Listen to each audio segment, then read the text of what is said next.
Hello and welcome to the Global AI Podcast. We are coming to you from the second Global AI Summit emanating from Riyadh, the Kingdom of Saudi Arabia. And today we have a very special guest with us who is the author of the Economic Singularity, Mr. Colin Chase. Thank you for being with us. Hi, Sam. It's a pleasure to be here. All right. And Colin, first of all, being an author and a specialist in artificial intelligence, should we be alarmed that artificial intelligence is taking over into what is perceived as human territory in terms of performing tasks, especially when it comes to industrial production? I don't think we should be alarmed. I think we should be excited. What we're getting is a powerful new tool, both in our private lives and in our professional lives. And this tool is not replacing humans. It's enabling humans. What may happen in the long term is a different issue, but for a good few decades yet, it's an enabling tool. Okay. And, from your experience, can you give us like an example of how artificial intelligence and humans are in harmony in performing certain tasks or services, for the greater public? Well, I think probably the most powerful example of that in all of our lives, we all experience this, is search engines and, say, Wikipedia or whatever reference material you use. I think it's nothing short of a miracle that I can pick up this little device and ask a question. Who was the fifth Beatle, for instance? Okay. There was somebody who played in the Beatles before they became the Beatles. I can't remember his name. Tap it in there, I got the answer in seconds. When I was young and before the web existed and Wikipedia didn't exist, I'd have to go to a library, find an encyclopedia and look it up. Or more likely what I would do is argue about it with my friends, good-naturedly, and we probably wouldn't get the answer. Yeah. Now we have something that's close to omniscience, and that's thanks to AI. Okay. And technological singularity is one of the major possible challenges we may face in the future. What do you think will prevent AI from creating a dystopian sci-fi future which would render humans helpless? So the technological singularity is the name given to the time when we create an AI which has all the cognitive abilities of an adult human. And because computers can be improved by increasing their capacity, improving their algorithms in ways that the human brain cannot, we're stuck with the 3.5 pounds of glute that we've got. Once we get an AGI, it will become a superintelligence. Maybe faster, maybe slower. Personally, I think quite fast. And it will be much, much smarter than us quite soon. Now, this isn't going to happen for quite a long time. We don't know for sure whether it will ever happen, but It's hard to see why it won't at some point. There's a lot of debate about when it will happen. Some people think it could happen 10 years from now. Personally, I think that's very over-optimistic. I think by the end of this century, probably. Who knows? Between that period, who knows? Now, when we get superintelligence, we humans will be, by definition, the second smartest species on the planet. Okay. That's an uncomfortable position to be in. And we need to make sure that when we get a superintelligence, it really likes humans. And it needs to understand us better than we understand ourselves, because we frankly don't know what's good for us a lot of the time, collectively. Yeah. Now that's a big job. Nobody knows how to do it yet. We have some people working on it. The biggest single thing we can do, I think, is we should have more people working on that problem.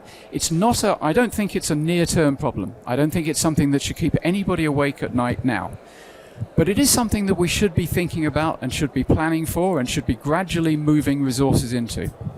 Okay. And, in your opinion, before deploying any AI technology, what data do AI leaders need to gather to ensure they're deploying the best suitable AI for the betterment of humanity?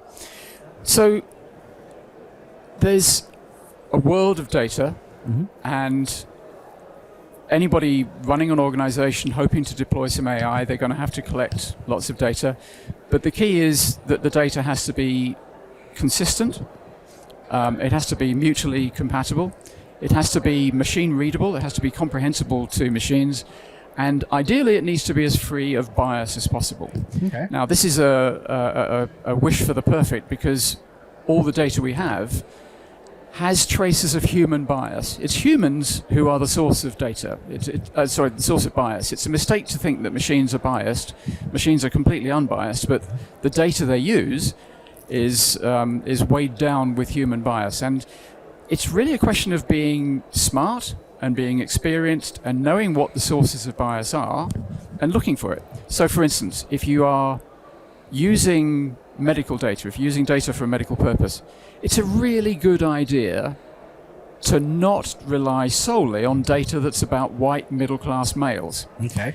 As a white middle-class male, that doesn't do me any harm. Mm-hmm. But there's a whole bunch of other people who are not white Yeah, middle-class males, so we need data about all of them. Okay. So like before, what should AI leaders take into considerations in terms of AI ethics before implementing any of their solutions to avoid this dystopian sci-fi future that would create basically a harmonious way of using AI and where it's in harmony with humans? Sure. It really depends on the time frame you're talking about. For the next for now and for the next 5, 10 more years, Okay. it's really about avoiding bias. It's about watching out for the potential sources of bias and trying to remove those. It's about being careful about privacy. We want also the systems that we use to be as explainable and as transparent as possible. Personally, I'm skeptical they can ever be fully transparent, because I think we just can't understand what machines do. They operate in millions of dimensions at the same time, and the human brain simply can't do that. However, to the extent possible, you want systems to be as explainable as possible. There's a lot of controversy about that. So that's now. In the future, I think we increasingly need to think about what decisions we want machines to take and what decisions we want humans to take. It's going to be increasingly possible for machines to make more and more decisions for us. And there will be times when we think, hang on, that's a decision which shouldn't be taken by a machine. And that will increasingly become an issue. And then in the longer term, we start to need to think more urgently about this issue of what happens when we get superintelligence. But as I say, that's still fairly far distant future.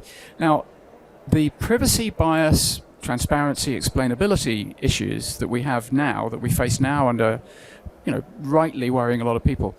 I have a problem with that being called AI ethics. It's a common term, but to me, ethics obviously is about morality. Yeah. And these things are about practical issues, and they're about not making mistakes. They're more about safety than ethics.